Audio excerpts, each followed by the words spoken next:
దీపావళి పండగ అంటేనే బాణాసంచాతో పిల్లలంతా కూడా సందడి చేస్తూ కూడా పండగను ఎంజాయ్ చేస్తూ ఉంటారు. అయితే పండగకు సంబంధించి బాణాసంచా దుకాణాలు అయితే కూడా 2-3 రోజుల పాటు ఎక్కువగా వ్యాపార లావాదేవీలన్నీ కూడా జరిగిస్తూ ఉంటాయి. అయితే అకస్మాత్తుగా నిన్న రాత్రి కురిసినటువంటి వర్షంతో ఏలూరులోని అలాగే ఉమ్మడి పశ్చిమ గోదావరి జిల్లాలోని అనేక బాణాసంచా దుకాణాలకు సంబంధించి కూడా మొత్తం నీటిలో మునిగిపోయి తేలియాడుతున్న విజువల్స్ అయితే కూడా మనం స్పష్టంగా చూడొచ్చు.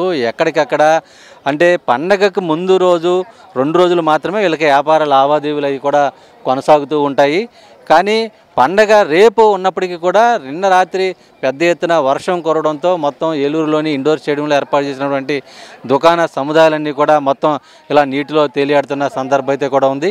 ఒక పక్కన వర్షం, మరో పక్కన పూర్తి స్థాయిలో నిండిపోయిన సందర్భం అంతా కూడా మనం విజువల్స్లో కూడా స్పష్టంగా చూడొచ్చు.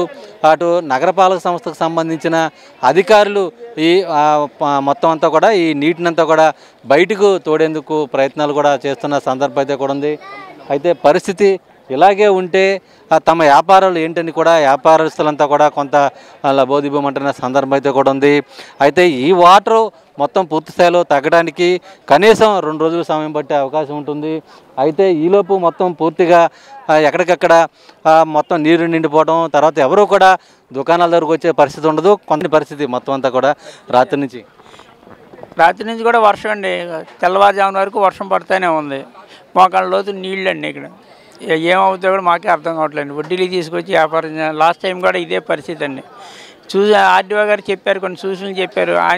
ఆయన చెప్పిన సూచనల మేరకే మేము కూడా వ్యాపారం చేస్తున్నాం.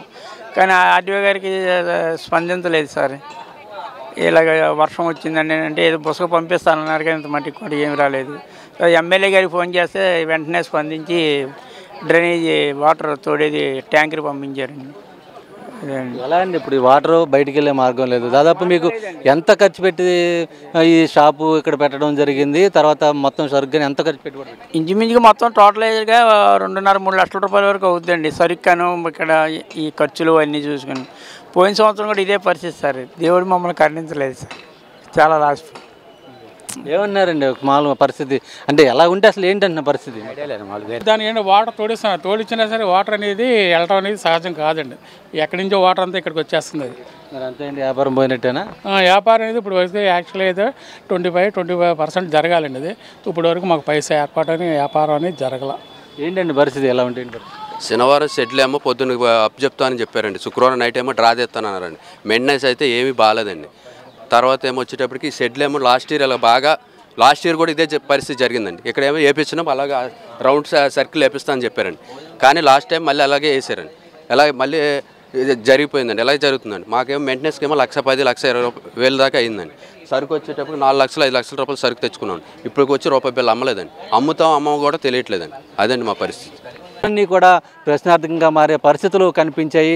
అయితే అధికారులు ఫీజులు కట్టించుకోవడంలో చూపుతున్న శ్రద్ధ, తమకు సౌకర్యాలు సరిగ్గా కల్పించడం లేదనేది కూడా వ్యాపారస్తులు కొంత ఆగ్రహం వ్యక్తం చేస్తున్న పరిస్థితులు ఇదే కూడా ఉన్నాయి. అదృష్టశాత్తు పెను ప్రమాదం తప్పిందని చెప్పి కూడా వ్యాపారస్తులు చెబుతున్న పరిస్థితి. మరోవైపు ఒక పక్కన వర్షం నీటిలో షాపులన్నీ తేలియాడుతూ, మరో పక్కన అరకొర సౌకర్యాలతో తాము ఏ విధంగా వ్యాపారాలు చేసుకోవాలని కూడా వ్యాపారస్తులు ప్రశ్నిస్తున్న సందర్భం అయితే కూడా ఉంది. ఇది ప్రస్తుతం ఏలూరులో నెలకొన్న పరిస్థితి. వీడియో ప్రసాద్తో శ్రీనివాస్, 10 టీవీ, ఏలూరు నుంచి.